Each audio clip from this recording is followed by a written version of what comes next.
Bonsoir mesdames et messieurs, vous aimez le sport, merci de nous rejoindre sur Canal Algérie pour le 28e numéro de la saison de votre émission 52 minutes chrono.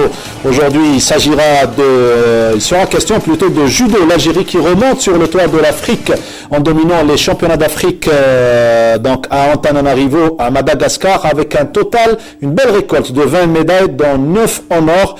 Les volleyeuses du GS Pétrolier terminent quant à elles à la 6e place du championnat d'Afrique des clubs à Monastir. En Coupe d'Algérie, le Nadir Riyadi de Borj-Bouarich, tenant du trophée, et l'Olympique Milia se qualifient pour la finale. On parlera également de la 3e journée du Grand Prix d'athlétisme marquée par 4 belles performances au stade annexe, donc 3 d'entre elles enregistrées par des cadets en prévision des championnats du monde de Nairobi. 11e édition du semi-marathon de l'ANP, Nassim Drefel de la sélection nationale militaire et Malika Benderbel de la protection civile dominent les débats. Et puis l'affiche de la 5e journée de play-off de handball entre Berqi et Skikda n'a pas eu lieu pour la simple raison que Berqi a déclaré forfait pour la compétition. Comme chaque lundi, c'est certainement un plaisir de les retrouver. Il s'agit de nos deux collègues, notre consultant Abdelnour Belkhir. Bonsoir Abdelnour. Bonsoir Mortal, bonsoir mes sportifs. Le plaisir est toujours partagé. Certainement, il y aura un grand plaisir à partager avec vous et nos amis téléspectateurs. Également, Wahiba Belhoua présente chaque lundi pour donner le meilleur du sport national. Wahiba, bonsoir. Bonsoir Mortal, bonsoir amis sportifs, bonsoir Abdelnour. Et rapidement, sans plus tarder, on commence par l'événement, ce qui a fait l'événement bien évidemment ce week-end. Ça va venir, on parle de jingle, ça va partir avec notre ami Faudel, le jingle événement, et on se retrouve pour en parler. Voilà, pas de jingle, ça commence bien. Allez, l'événement, donc c'est le championnat d'Afrique, les championnats d'Afrique de judo. Il faut dire que les dernières éditions, ça n'a pas été très bon pour les judokas algériens, puisqu'on avait perdu cette première place, Abdelnour Belkhir, puisqu'on dominait le judo africain durant plusieurs décennies. La Tunisie, l'Égypte avait pris le relais. Cette fois-ci, c'est l'Algérie qui remonte sur le toit de l'Afrique. Oui, les Algériens, les judokas algériens ont cette fois-ci flirté avec un véritable tas de grâce. Ils ont du coup retrouvé leur statut de premier de la classe à l'échelle africaine. Ils ont dominé à plate couture pratiquement le plus gros de la compétition, en mettant dans leur escarcelle pas moins de 20 médailles, devançant nettement les Tunisiens et les Égyptiens qui les ont dominés lors des 2 précédentes éditions. Et du coup, les Algériens retrouvent un peu se sont réhabilités aux yeux des spécialistes. Je dirais qu'en avançant en rang serré, avec un moral extrêmement solide, les Algériens ont quand même donné réellement la meilleure image possible du judo algérien. Les 2 sélections masculines et féminines ont terminé avec 2 belles médailles d'or. Le total c'est 20 médailles, 9 en vermeil, 9 en or, 5 en argent et 6 en bronze. Les 7 autres médailles d'or algériennes ont été décrochées par Kautar Walel, qui est dans la catégorie des moins de 78 kg, Sonia Asla plus de 78 kg, Mariam Moussa moins de 52 kg, Lies Bouyakoub, le capitaine d'équipe, qui prend la première place chez les moins de 100 kg, Houzordani moins 66 kg, et le doublé de Najib Tammar plus 100 kg et Open. Un commentaire, Wahiba Belhoua, pour les athlètes algériens qui pratiquement ils sont transcendés depuis l'élection du nouveau bureau, on dira. Oui, on peut dire que peut-être l'élection de M. Rachid Laras les a peut-être motivés. Ils étaient plus motivés que d'habitude. Ils sont devenus ils ont donné plus d'importance à cette compétition. Ils se sont mis à l'entraînement aussi pendant un mois. Donc ils se sont mis à l'entraînement et sérieusement ils ont mis bien en valeur cette compétition. Donc toute l'équipe s'est motivée par ces résultats et on a dominé la compétition, l'Algérie a dominé la compétition par équipe et en individuel. On a battu la Tunisie en finale par équipe hier, et même en Qatar, il y a le duo, donc il y a même une médaille d'or en Qatar. Donc il y a une domination nette des Algériens. Espérons que l'événement à Antananarivo a regroupé les meilleurs du monde de l'Afrique. On va avoir la réponse avec le président de la fédération algérienne qui est en ligne avec nous, M. Rachid Laras. Bonsoir. Alors, déjà, félicitations pour cette domination des championnats d'Afrique face aux Tunisiens, face aux Égyptiens. Alors, qu'est-ce qui s'est passé? C'est pratiquement les mêmes athlètes qui prenaient part au précédent championnat d'Afrique. Cette fois-ci, ils ont réussi à revenir à leur plus haut niveau. Oui.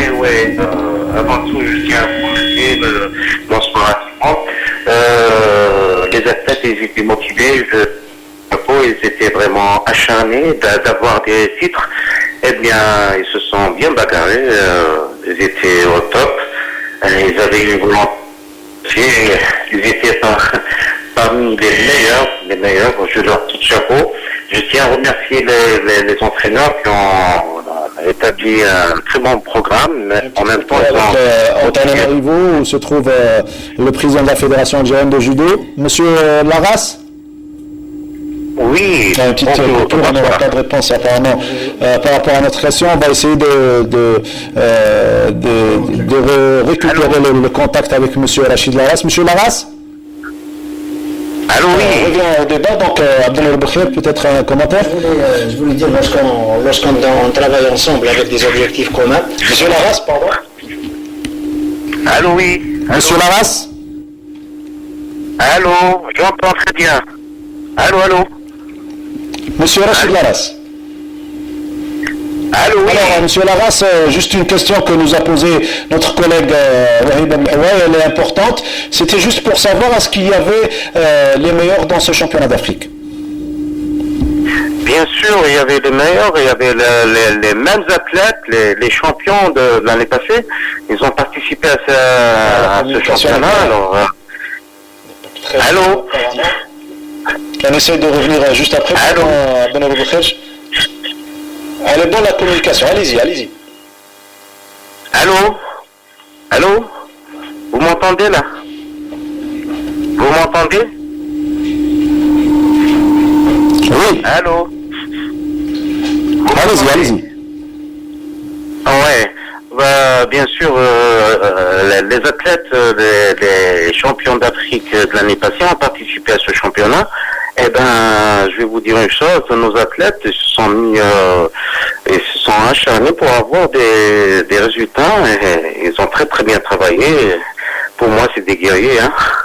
Ils ont très bien, ils étaient motivés. Je tiens à remercier, à féliciter les entraîneurs qui étaient à la hauteur ils ont géré bien cette compétition.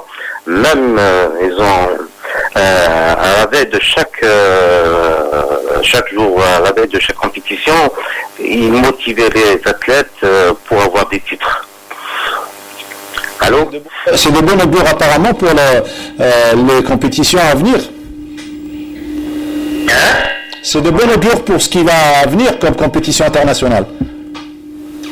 Là, à partir de maintenant, ça commencera le travail. Hein. Et, c'est avec le travail on peut avoir des résultats. C'est le moment de s'y mettre,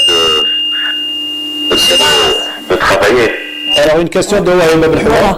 Le championnat du monde approche, donc est-ce que tous les athlètes, tous les judokas seront prêts pour affronter un aussi grand événement qui est le championnat du monde et peut-être se rivaliser avec les meilleurs au monde et les meilleurs olympiques?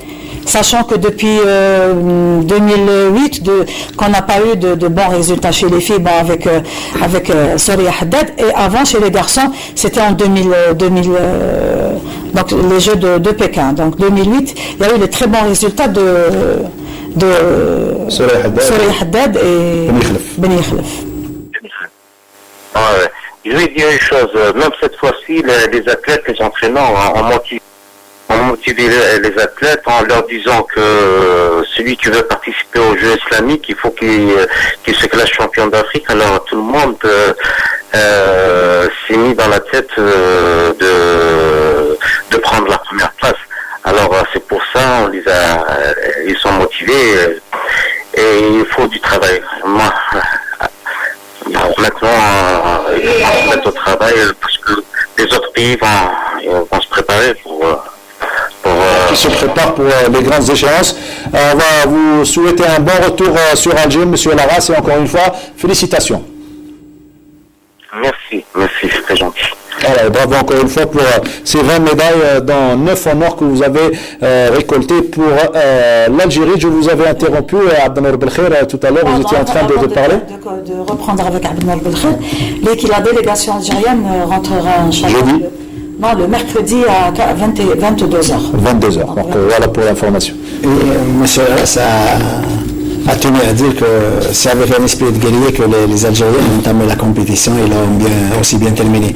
Je pense que lorsqu'on travaille ensemble avec des objectifs communs, cela donne des espoirs. Et ça va pousser les judokas algériens à ambitionner plus à l'échelle internationale, et notamment en perspective des prochains championnats du monde, où ils pourront peut-être rehausser un peu le prestige du judo algérien qui a été quelque part altéré par les 2 dernières éditions.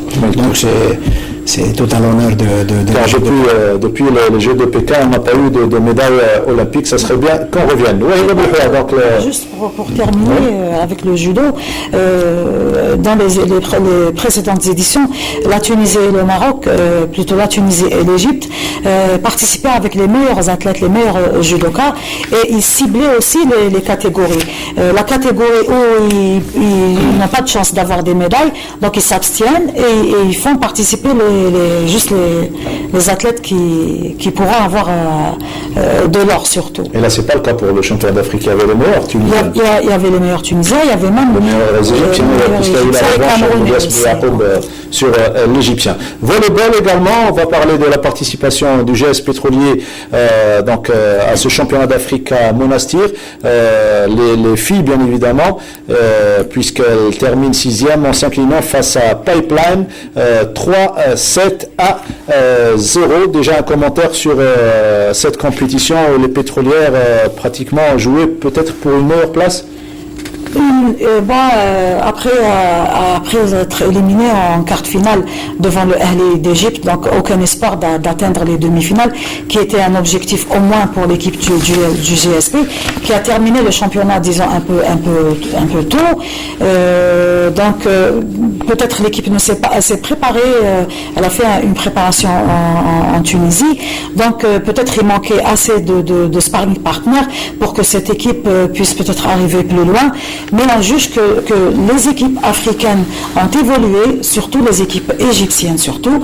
Les équipes kenyanes comme le Pipeline et le Present Kenya qui a quatre titres africains. Donc il y a une domination des Camerounaises, et il y a aussi des Kenyanes, et il y a aussi une nette domination des clubs égyptiens, comme le club Ahli qui a battu en quart de finale l'équipe du GSP, et l'équipe de Shems qui regroupe aussi les meilleures volleyeuses de l'équipe nationale. Donc l'équipe Shems qui a eu le trophée, qui est sacré champion d'Afrique. L'équipe de Carthage qui a gagné le titre dans une superbe finale 3-7 à 2 face à l'équipe de Shems d'Égypte. 3-7 à 2, 25-16, 25-17, 25-24, et au time-out, c'est l'équipe tunisienne de Carthage, du CF Carthage, qui gagne. Alors, Abdelnour Belkhair, un commentaire sur la participation algérienne, notamment celle du GSP qui a dominé, qui a gagné le titre national avant le terme de 5 ou 6 journées, sans aucune concurrence, et justement, le manque de concurrence se répercute sur le rendement de l'équipe algérienne au championnat d'Afrique. Oui, on savait pertinemment que c'était pas une mince affaire pour les volleyeuses algériennes engagées dans ce championnat. Je pense que le fait peut-être d'avoir éclaboussé, d'avoir dominé d'une manière outrageuse le championnat d'Algérie face à des équipes qui pratiquement n'auront pas posé de problème, je pense que ça a été un handicap certain pour les volleyeuses algériennes. Mais la loi du sport, elle est là, elle est devant nous, elle est implacable et c'est face à des équipes nettement plus aguerries et plus fortes que les Algériennes ont quelque peu baissé les bras. Donc c'est un résultat qui à titre personnel ne m'étonne pas, mais on aurait aimé tant voir les Algériennes faire figure d'une manière honorable, c'est ce qui n'a pas été le cas. Bon, enfin, c'est une partie remise et on espère que la prochaine partie remise pour l'équipe de... On passe à toute autre chose. Pardon. Oui. Il y a l'équipe tunisienne qui a fait beaucoup de progrès. L'équipe tunisienne qui s'est qualifiée dans le tournoi qualificatif en demi-finale. Donc même, il faut souligner aussi que la Tunisie a fait beaucoup de progrès et l'Algérie a régressé par rapport à...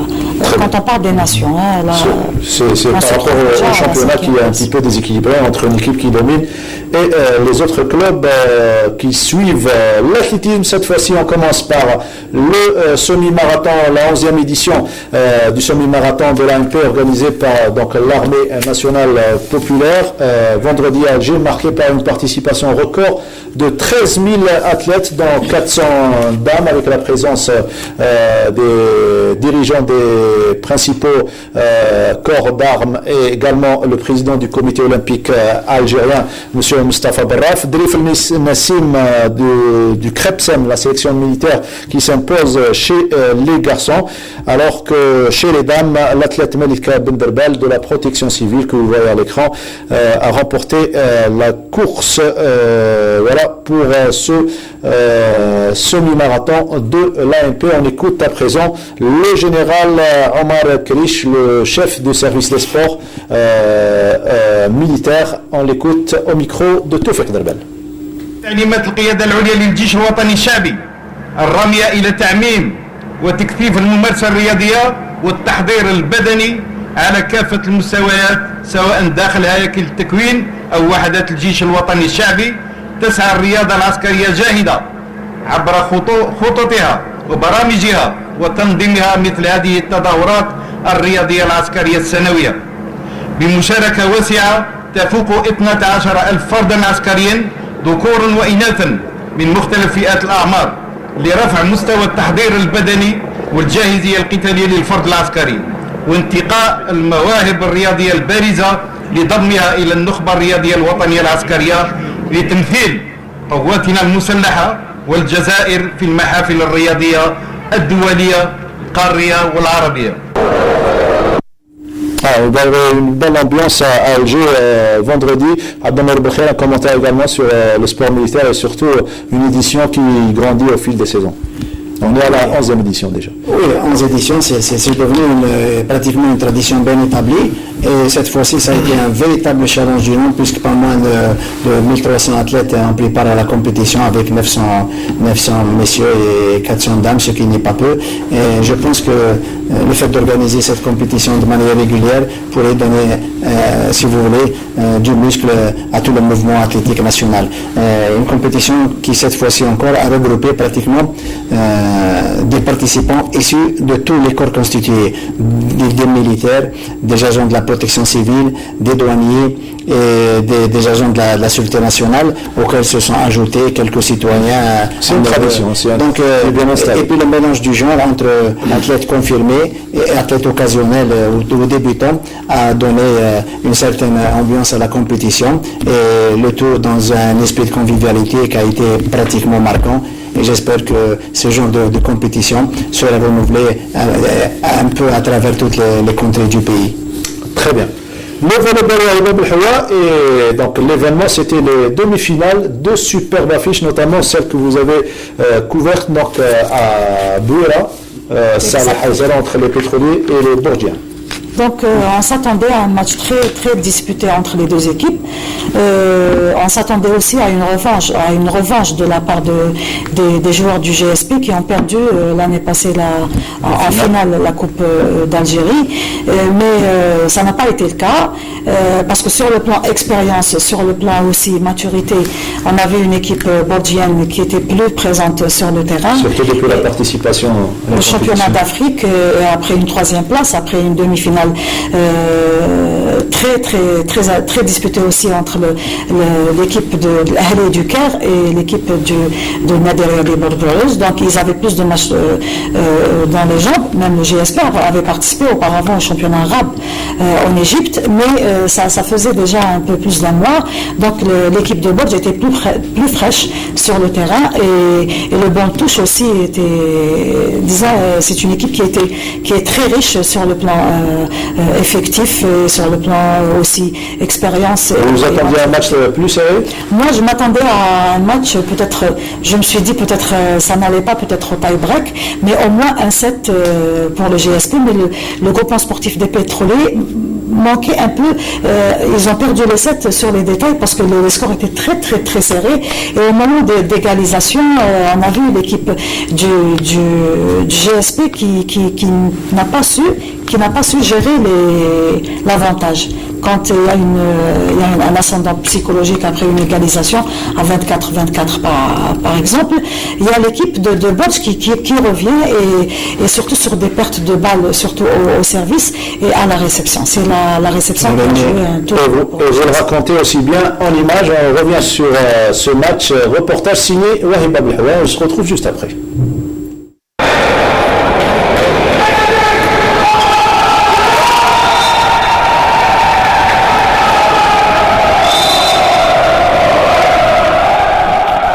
C'est leur manière de fêter la victoire une fois avoir écarté le redoutable groupement sportif des pétroliers de la finale de la Dame Coupe.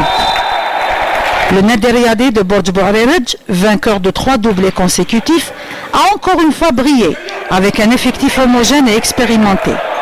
Ces 2 facteurs leur a facilité la tâche dans le jeu. Les pétroliers, bien que dotés d'une volonté et fraîcheur physique extraordinaires, verront leur chance s'envoler dans les petits détails. Le Nader Yadi de Borj Bouarerej ne domine pas la partie dans sa totalité, mais il réussira une victoire nette de 3-7-0, avec un score étriqué dans les 3-7. Les 2 parties développent un jeu très disputé, mais mieux maîtrisé dans ses compartiments chez les Borgiens, qui étaient mieux au service et au bloc. Ils réussiront des combinaisons sous un jeu varié, offert par le passeur Yassine Hakmi sur les ailes. Les pétroliers réussiront beaucoup de points et resteront au filet, mais n'arriveront pas à maîtriser les moments cruciaux de la partie, ou afficher plusieurs égalités de score, mais ils failliront à la réception et payeront cash leur sortie de la course. Chaque fois qu'on perd le score, on revient au score et on revient presque à la balle de 7, mais on n'arrive pas à concrétiser parce que c'est des jeunes, ils sont un peu trop excités, ils veulent marquer en force. Mais c'est une excellente expérience contre cette équipe, donc on se reverra certainement au play-off et normalement ce sera autre chose. Les 2 équipes ont tourné comme il faut, ça s'est joué sur des détails, un point par point, et notre équipe a su gérer là où il faut pour finir le match, le set et le match. Le Nader Yadi de Borj Bouarerej rencontrera dans une finale inédite l'Olympique de Milia après sa qualification historique en finale de Coupe d'Algérie devant le Mishal Beladiyet Béjaïa. Voilà. Et l'Olympique Al-Milia qui a gagné face au MB Béjaïa 3-7-1. Également une partie très disputée, 25-18, 25-22, 26-24 et 25-20 pour vous dire que les 2 demi-finales étaient pratiquement équilibrées. Et puis si on voit surtout les scores des 7. Mais moi personnellement, je m'attendais à un Béjaïa parce que c'est un habitué de la Coupe, surtout des demi-finales. Mais l'Olympique Milia, cette saison, après son accession en 2008, a fait beaucoup de progrès. Donc en championnat déjà, il va organiser le prochain tournoi fin de semaine à Milia après avoir décroché la 2e place la semaine passée au play-off, à la première phase du play-off, disons de la première phase du troisième tournoi. Donc l'équipe de Melia, c'est une surprise pour le téléspectateur, pour nous aussi, mais l'équipe de Melia s'est bien préparée, mais la finale, pour atteindre la finale de Coupe d'Algérie, c'est vraiment historique pour cette équipe. Et même le championnat, l'organisation d'un tournoi aussi play-off cette semaine, c'est aussi historique. C'est quand la finale, ça n'a pas la finale, normalement, le 6 ou le 7 mai. À la salle Hacha, certainement. Peut-être à la salle de Sherada. Sherada peut-être, comme Sherada habitué au volleyball. Une sympathique équipe d'Emilia qui sort un peu de l'ombre. Qui fait une bonne saison. Hein. Qui sort un peu de l'ombre et qui découvre de nouvelles ambitions. Hein. La finale de la Coupe d'Algérie l'attend à bras ouverts et c'est quand même assez intéressant pour dire que le volley, au niveau du volley national, il y a un nivellement de valeurs qui pourrait booster la discipline à atteindre un palier nettement supérieur. La qualification du Nadir Riadi de Borj Barèj n'est pas une surprise. N'est pas du tout une surprise. Déjà parce que le Nadir Riadi de Borj Barèj a eu le doublé pendant 3 saisons consécutives. Donc il termine aussi, il concrétise aussi ses exploits et on voit que pratiquement avant le play-off, c'est l'équipe qui se prépare très très bien et surtout avoir rencontré le GSP cette saison, c'est la première rencontre. Donc la première rencontre avec le GSP avant les tournois. Ils étaient dans 2 poules différentes. Ils étaient dans 2 poules différentes. Même le premier tournoi de la 3e phase, ils étaient dans 2 poules différentes. J'ajoute juste un petit détail, c'est qu'on n'a pas encore tranché au niveau de la fédération sur la 4e équipe qui rejoint le play-off cette semaine. On ne sait pas si c'est Sétif ou bien le Tadjinat, l'équipe de Tadjinat qui a déposé un recours après avoir perdu la 3e place. Oui. Donc on avait parlé la semaine passée, oui. L'équipe de Sétif qui a perdu la 2e place, donc l'organisation d'un tournoi, d'un des tournois. Donc le GSP va organiser le 2e tournoi et l'Olympique Melia qui a battu le Sétif au tie-break. Donc elle organisera le prochain tournoi cette fin de semaine. Mais le GSP, plutôt Tadjinat, qui partageait les points avec Sétif, était obligé de rétrograder à la 2e, à la poule du maintien qui contient l'équipe de Pokchlef, l'MBB Jaya, donc, mais l'équipe de Tadjinat a déposé un recours. C'est par rapport à la comptabilisation des points. Parce que l'équipe de Sétif, par rapport au play-off, par rapport à la 2e phase, elle était classée 2e. Donc c'est par rapport à ce classement qu'elle s'est classée 3e dans la poule. Elle joue toujours. Voilà, les explications de Bob Lehwa pour ceux qui aiment bien évidemment le volleyball et surtout pour ceux qui voudraient en savoir plus sur la formule du championnat cette saison, notamment cette phase dans laquelle on joue et on promet de changer de formule pour la formule compliquée. C'est le titre pour le volleyball en ce moment. Alors, on change de discipline pour une discipline que vous aimez très bien, l'athlétisme, avec l'organisation des journées de Grand Prix. On est à la 3e journée, c'était au stade annexe du complexe olympique Mohamed Boudiaf le samedi dernier, et avec 3 belles performances pour les cadets qui se préparent pour les championnats du monde, et une performance également pour le tout jeune senior Triki sur le 100 en longueur. On découvre tout cela et on revient juste après. En l'absence de l'élite nationale, on s'attendait à un Grand Prix sans aucune saveur. On s'était trompé puisqu'il y a eu 4 belles performances enregistrées. La première sur le 200 mètres où le représentant de la JS Saoura, Mohamed Mahdi Zakraoui, a réussi à faire les minima des mondiaux des U18 avec un chrono de 21 secondes et 68 centièmes.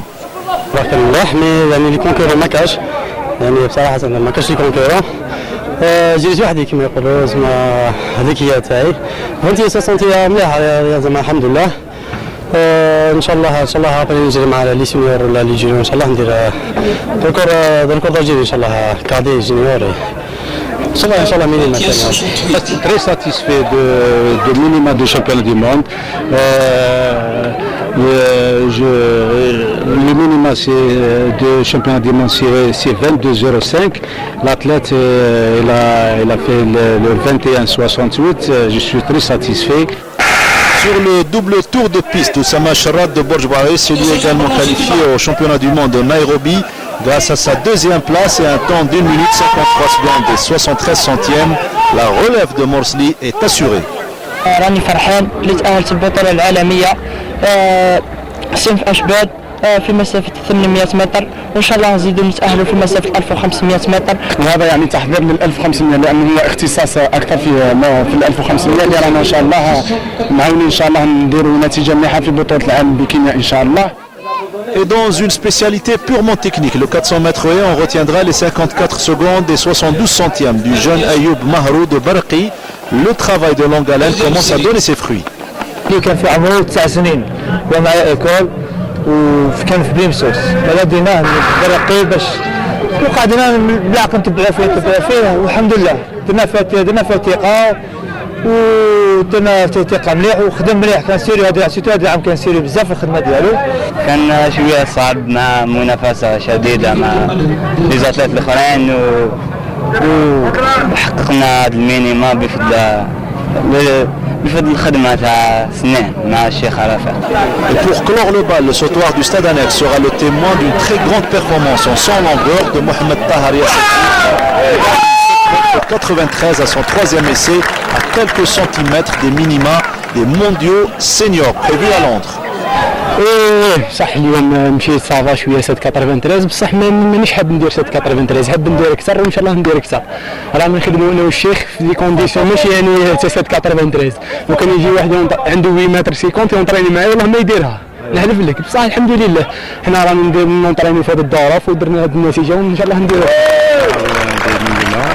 Mais on manque de compétition pour faire réaliser ce minimum. On parle de moyens. Il y a un manque flagrant de moyens de préparer un championnat du monde. Parce que le 8 mètres, c'est quand même un niveau mondial. Les journées à venir pourraient nous valoir d'autres satisfactions en prévision des mondiaux kenyans. Ça commence bien, donc vous savez qu'on vient juste de commencer la saison des compétitions, donc je pense qu'il va y avoir encore d'autres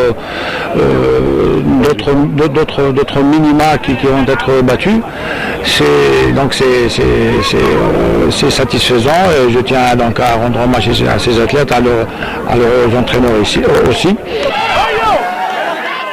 Voilà, félicitations du directeur des équipes nationales, ça vous fait certainement plaisir de revoir cette belle ambiance au stade annexe et notamment ce très joli saut de l'équipe puisque vous étiez l'entraîneur de Kaïda Lotfi, l'ex-détenteur du record d'Algérie. Plus de 8 mètres. Oui, comme vous le dites si bien, ça me fait énormément plaisir, d'autant plus que l'athlétisme a toujours été certes un sport individuel, mais qui a un caractère collectif. Et l'ambiance qui règne durant les compétitions, c'est une ambiance de fête, de famille, de kermesse, je dirais, dans la convivialité. Et aussi, c'est avec une auguste patience que les athlètes ont attendu cette compétition. Ça fait longtemps qu'ils n'ont pas foulé la piste d'athlétisme, compte tenu de l'absence de salles couvertes durant la période hivernale. Et je pense qu'avec une motivation à la bord, les athlètes, du moins quelques-uns d'entre eux, ont réussi des performances dignes d'intérêt dans différentes épreuves, dans les épreuves techniques, ce qui habituellement n'est pas le cas. Et je veux pour preuve l'excellent résultat réalisé par le jeune Mohamed, Yasser Mohamed Triki de Constantine, qui est entraîné par le sympathique et le gentil Azdin Talhi, que je salue au passage, qui a été lui aussi un grand champion en saut longueur. Et je pense que cette performance... Triki qui fait les deux, triple longueur. Triki qui fait les deux, hein, il a l'embarras du choix. Hein, et c'est pas aussi déconseillé de réussir dans les deux. Il faut qu'il choisisse, certainement. Mais à un certain niveau de performance, et il doit très certainement prendre la décision qu'il faut pour Moi, je voudrais avoir votre avis sur la régularité. Il fait 7,66 au deuxième essai, 7,93 au troisième essai, 7,71 à 2 reprises. Donc il est régulier autour des 7,93. Vous savez, avec une série aussi bien réussie, réussi que celle-là, prouve ce qui prouve que l'athlète en question, il en a suffisamment dans les jambes et il est en train de tutoyer le niveau mondial de sa catégorie. Il est tout proche des 8 mètres, c'est le seuil à peu près des meilleurs juniors. 8-15 minimum pour les mondiaux de Londres. Déjà, arriver à ce cap psychologique des 8 mètres serait quand même une performance de très grande portée. Et je pense que le jeune Triki, qui a une marge de progression assez intéressante, est gorgé de promesses. On ne peut que lui prédire un avril de premier choix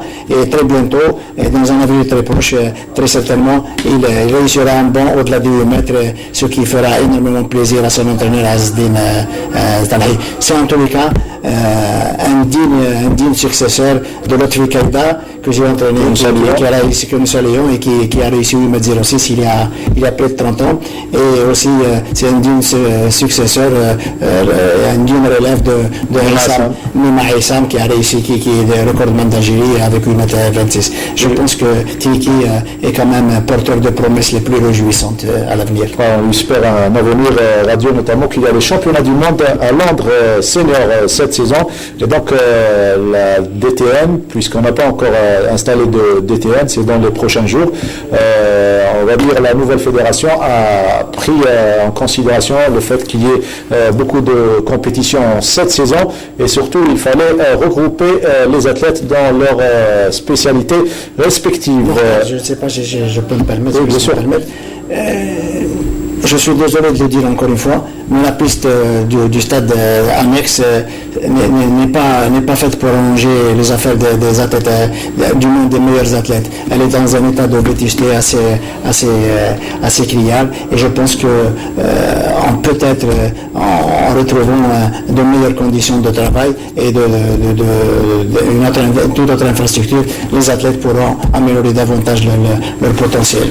J'ajouterai un petit peu d'eau à votre moulin. Il faut savoir que dernièrement, pour un besoin de publicité, le gars chargé de la publicité a repeint donc les bandes du couloir et elles sont la piste elle n'est pas homologuée à cause de la peinture qu'il y a.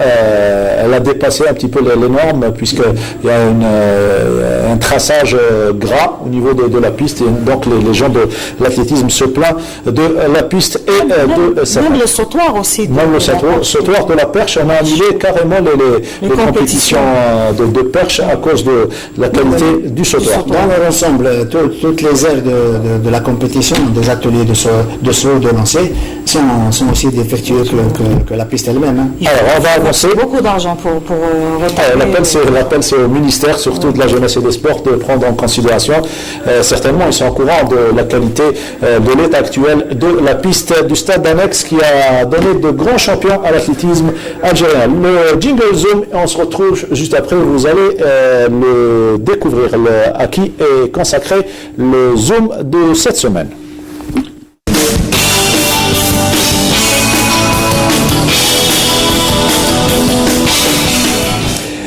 Et les Zooms, on va le consacrer aux gens du terrain, tout simplement à la composante de la Ligue algéroise d'athlétisme. Il fallait en parler. Depuis des années qu'on couvre un petit peu les compétitions d'athlétisme, on oublie d'en parler. C'est le moment, c'est l'occasion d'en parler. Certains d'entre eux ont plus de 40 ans sur cette piste et vous les connaissez, Abdel Belkher. Oui, la Ligue d'athlétisme d'Alger est pratiquement une référence à l'échelle nationale. La Ligue d'Alger, c'est un peu le poumon, c'est un peu si vous voulez, le moteur, l'élément moteur de l'athlétisme national. C'est la cellule nourricière de tout le mouvement athlétique national. Je n'irai pas jusqu'à dire que sans la Ligue d'athlétisme, il n'y aura pas d'athlétisme à l'échelle nationale. Mais une chose est sûre, sans la Ligue d'athlétisme, l'organisation des compétitions à l'échelle nationale ou internationale en souffrirait énormément. Vous savez, les officiels de la Ligue d'Alger, que je connais personnellement depuis plus de 40 ans, sont des officiels, de véritables militants de la discipline. Ils mettent beaucoup de cœur à l'ouvrage, c'est par passion surtout qu'ils sont là, qu'ils sont présents. Pas qu'il pleuve, qu'il vente, qu'il neige ou sous un ciel de plomb, ils sont toujours là. Et une compétition d'athlétisme, lorsqu'elle est encadrée, c'est pas 1 heure de compétition comme dans les sports co, c'est 3 heures, 4 heures, 5 heures, voire une journée, voire 2, 3 journées de suite. Ils étaient présents pour 2 compétitions, le championnat universel et le Grand Prix. Exactement. C'est beaucoup plus par passion qu'il encadre ces compétitions, parce que c'est pas pour l'argent qu'ils le font, parce que le meilleur d'entre eux gagne peut-être 100 dinars à la journée. Vous savez, il y a des officiels qui sont là présents depuis, qui ont laissé un peu leur santé sur le terrain, à l'image de Habroch, de Ben Sahraoui, de Fer Rosali, je dirais de Yaïssi, de Amba, de Kouissi, de Hassan Kali, à qui on souhaite un prompt rétablissement, de Lawad Brahim, de Qasdi, et de Garaf Mohamed, et j'en passe. C'est de véritables militants de l'athlétisme national. Kouissi également. Kouissi Adel. Oui. Et le regretté Boudifa Hussein, Reda Mansouren, il y a aussi le regretté Zenia Rachid, qui ont tous pratiquement donné le meilleur d'eux-mêmes. Ils ont passé le plus clair de leur vie sur le terrain d'athlétisme. C'est des pratiquement pionniers de l'athlétisme à qui il faut rendre un vibrant hommage. Et la Ligue d'athlétisme a été depuis toujours le creuset où fermentent les meilleurs athlètes et les meilleurs dirigeants, les meilleurs officiels du pays. On va écouter Aziz Bouras, le président de la Ligue algérienne d'athlétisme, parler de sa composante, surtout du rôle qu'il donne chaque week-end sur les pistes d'athlétisme. Cette organisation des événements Grand Prix Jeunes Talents, on a pris l'initiative parce que à ce moment il y a un vide de la direction technique de la fédération FAA. On a pris l'acheminement des jeunes Adouma pour la prise en charge sur le plan organisé pour réaliser les minima pour les échéances internationales et continentales. Et sincèrement, ils n'ont rien gagné pour cette organisation. Leur satisfaction, c'est les résultats des jeunes talents. Les bons résultats et la réalisation des performances des athlètes. Vous, en tant que président, vous les encouragez souvent? Oui, c'est sûr. On encourage cette génération. Déjà, on a des arbitres qui prennent l'âge. Et on encourage le volet d'arbitrage par les moyens qu'il existe. Merci. Ne serait-ce que par des mots gentils. Oui, la Ligue d'athlétisme est pratiquement quasi présente dans toutes les manifestations à caractère athlétique, dans le sport scolaire, dans l'athlétisme scolaire, universitaire, militaire, de la Sûreté nationale, du sport et travail, du secteur médical, et même en cross-country, dans les courses pédestres, c'est-à-dire sur route, et dans le lancer, il ne faut pas qu'on omette de rappeler les noms de Hamid Hussein, des inamovibles Hamid Hussein et de Habib Saïd, qui ont encadré, continuent d'encadrer avec énormément de compétences et de disponibilité les épreuves de lancer. De passion également. Voilà Faudil qui nous dit de ne pas frapper sur la table. Voilà, on arrive en handball, c'est notre pratiquement entraîneur qui est derrière la pastille. Le handball est la rencontre tant attendue entre Skikda et Berraqi qui finalement n'a pas eu lieu de Belhawa. Pour cause justement parce que l'équipe de Berraqi ne s'est pas entraînée pendant plus de toute la semaine pour préparer le match contre la mise à jour du match contre l'équipe de GS Skikda. Donc l'équipe de Skikda s'est présentée à la salle de Berraqi, mais l'équipe de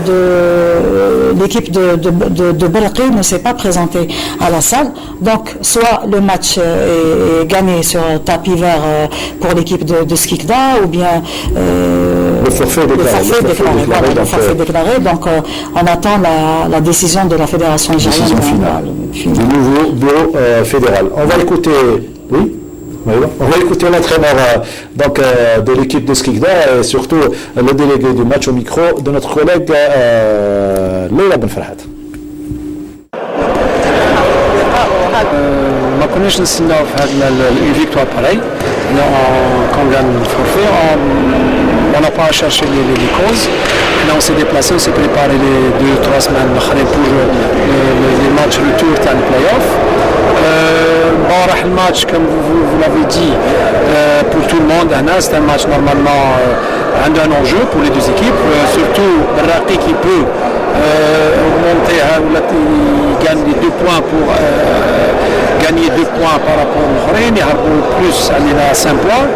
Et maintenant,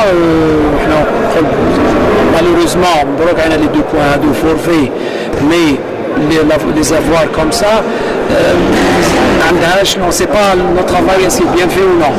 Donc, القانون واضح في هذه الحالة تاع الفورفي اللي احنا قانون كمحافظ اللقاء عندي قانون اللي يسمح لي نستنى فريق مدة 30 دقيقة مو الوقت الرسمي.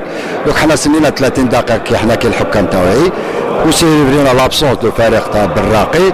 ودونك حنا عندنا رابور اللي ندوه لا كوميسيون ديسيبلينار لا فيدرالية الاتحادية الجزائرية كرة اليد هما اللي قرروا القضية تاع مثل الحالات كي يغيب فريق واش كيف يغيب الفريق الحالات كيما يغيبوا لي فورفي. كان الفريق اللي عنده الملف تاعو ويجيبوا في حالة اون با في حالة بزاف حالات كاينين وكان في حالة اللي ما جاش اون برانسيب ما جاش كان لا ريغوليمونطاسيون اللي يقول -1 2-0 فيها قوانين لي زارتيك تاع لي فورفي عنده لي روا تاعو بزاف. وكا قلت لك الحاله تاع بالراقي جابوا ملف لا كوميسيون ديسيبلينا هي اللي تقرر.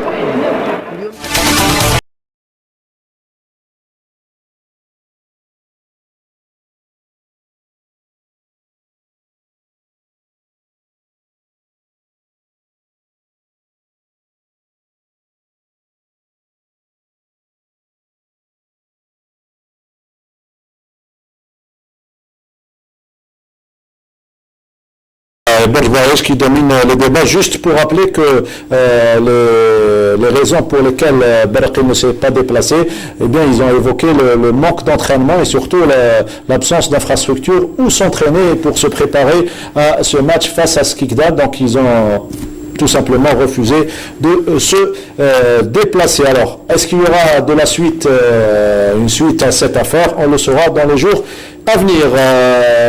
Donc Borj Barej qui domine la compétition et Borj et le GSP qui sont pratiquement en pole position pour jouer les premiers rôles. Voilà, avant 3 journées de la fin du championnat, donc il y a la course au titre entre le GSP et l'équipe de Borj Barej qui dépasse le GSP d'un seul point après la victoire de Borj devant Mila et le GSP à Chilron Led.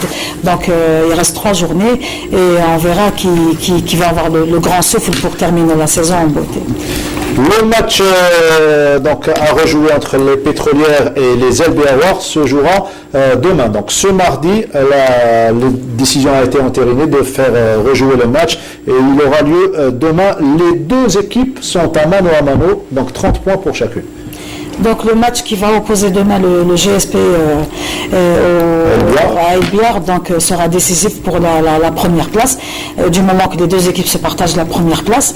Et c'est un match, moi je pense que c'est qui a coulé beaucoup d'encre et c'est un match aussi qui a été reporté à plusieurs reprises après la décision du TAS. Donc une fois le 15 avril, il a été reporté à maintes reprises. Donc je pense que les 2 équipes ils veulent terminer vite pour ils en ont assez avant le mois de carême, bien sûr. Voilà, donc big match à Borj qui fait demain, ce mardi à partir de 15h. On quitte le handball pour parler cette fois-ci de basketball et la deuxième phase, 9e journée de la deuxième phase de la Super Division. Il y avait un beau match entre le leader, l'USM Alger, qui joue pour l'accession en Super Division 1 et le MC Saïda qui occupe la 2e place en compagnie de l'Olympique de Borj Barej. Retour sur ce match, USM Alger, MC Saïda, avec le commentaire qui est signé Nassim Aïmloul. L'avant-dernière journée du championnat national Super Division B, dans sa 2e phase, a opposé l'USM Alger face au Mouloudia de Saïda. Le match s'est déroulé sans pression ni agressivité, puisque les 2 formations ont composté leur ticket pour les playoffs. Les Algérois ont bien débuté la rencontre en terminant le premier carton à leur avantage avec 13 points d'écart, 22-9. Les Saïdis, qui prennent le jeu à leur compte au deuxième carton, en creusant un écart de 10 points, vont se relâcher au troisième carton qui revient entre les mains des protégés de Rida Sayak par 22-14, alors que le dernier carton se termine presque à égalité 14-13. La fin du match annonce la victoire de l'USM Alger par 68-56. Un score que ne pourrons pas vous montrer en l'absence du tableau électronique qui nous a causé des difficultés à suivre le déroulement du match, nous obligeant, aussi bien nous que l'ensemble des joueurs et dirigeants, à se rapprocher à chaque fois de la table de marquage pour connaître et le timing et le score. Les deux équipes sont qualifiées, donc les joueurs ils ont joué sans pression, ça a un petit peu égalisé le niveau de jeu. Nous, on a un objectif en tête, c'est d'accéder et on a envie de terminer ce deuxième tour, cette deuxième phase sans défaite. Chose est faite, la manière elle n'était pas, mais le résultat est là, alhamdoulilah. Qu'est-ce qu'il nous reste à faire? Il nous reste à jouer la semaine prochaine, après la deuxième phase ça sera close et on va essayer de travailler pour le play-off. Un petit peu de problème, toutes les équipes en souffrent, c'est la disponibilité des salles. Donc presque toutes les équipes ne s'entraînent pas régulièrement. Les équipes sont confrontées à une baisse de forme et le volume horaire il est un petit peu en chute, une baisse de forme, le jeu d'équipe il est en baisse. On va essayer, Inch'Allah, de faire un petit peu d'un travail de choc pour être prêt les moments importants. Ce qu'il faut soulever dans cette rencontre, c'est que les Saïdis ont démontré une volonté de faire durant le jeu, après avoir fait 9 heures de route pour arriver vers 17h et rentrer sur le parquet de leur adversaire à 19h, juste 2 petites heures de repos. Des conditions déplorables pour nos athlètes qui n'aspirent qu'au développement d'une discipline noble dans le sport algérien. Il est le capitaine et aussi le coach de son équipe, Abdeljabbar Kanon, nous dit aussi qu'ils étaient venus pour gagner. Le décalage d'horaire, l'idée en principe c'était prévu à 15h à 19h, on n'a pas pu car technique manque d'argent. On a 8h du matin, 9h de route, on a à 15h, 2 heures de repos, c'est insuffisant. Gérer un petit peu la rencontre, mais malheureusement la fatigue هي اللي أثرت علينا بزاف وكان فارق النقاط بيننا وبين فريق الخصم 12 نقطة. هذا اللي معليش حنايا الهدف تاعنا هو كنا باش نربحوا عرفنا فريق الخصم لأنه نوجدوا دركا لمرحلة بلاي اوف اللي هي تكون الحافز لينا بهذه المقابله اللي شفنا فيها الفريق الخصم. غادي ان شاء الله نبريبارو، غادي شفنا النقائص اللي عندنا غادي نصحوهم في المرحله هذه اللي راهي جايه، وان شاء الله بربي نحققوا الهدف المستطر من طرف الاداره واللي جوار اللي هو الصعود ان شاء الله القسم الوطني الف. À l'issue de cette 9e journée, l'USM Alger maintient sa première place du classement en remportant tous ses matchs disputés jusque-là, suivi du MC Saïda à la 2e place avec seulement 2 défaites. Une rencontre qui aurait permis aux deux équipes de s'entraîner et d'apporter des corrections et revoir les lacunes avant d'entamer la phase des playoffs, car l'objectif principal commun serait l'accession.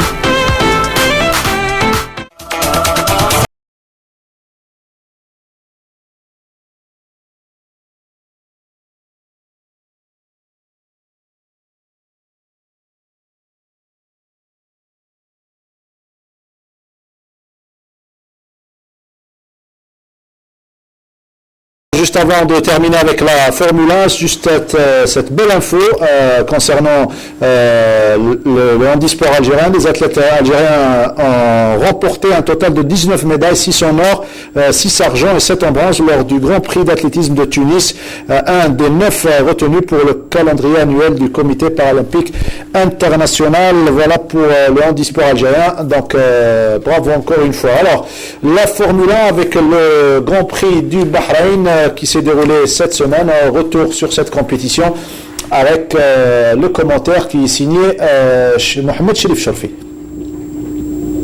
L'Allemand Sébastien Vettel sur Ferrari a remporté hier le Grand Prix de Bahreïn, sa deuxième victoire cette saison en Formule 1 devant son principal rival, le Britannique Lewis Hamilton sur Mercedes. Il s'agit de la 44e victoire en Grand Prix pour Vettel qui avait renoué avec le succès en Australie fin mars, après 18 mois de disette pour lui et son écurie.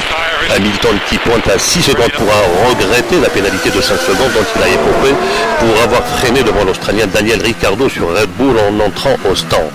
L'autre Mercedes du Finlandais Valtteri Bottas, parti en pole position, complète le podium devant son compatriote Kimi Räikkönen sur Ferrari, Ricciardo et le Brésilien Felipe Massa sur Williams.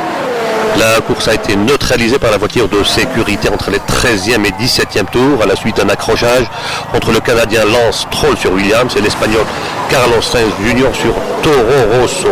Juste avant cela, le Néerlandais Max Verstappen sur Red Bull, victime d'un problème de frein, était sorti de la piste et le Danois Kevin Magnussen sur Haas avait abandonné après une panne.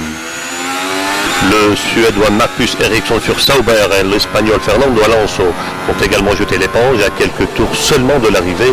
Le Belge Stoffel Van Doorn sur McLaren Honda n'a lui pas pris le départ à cause d'un nouveau problème de moteur.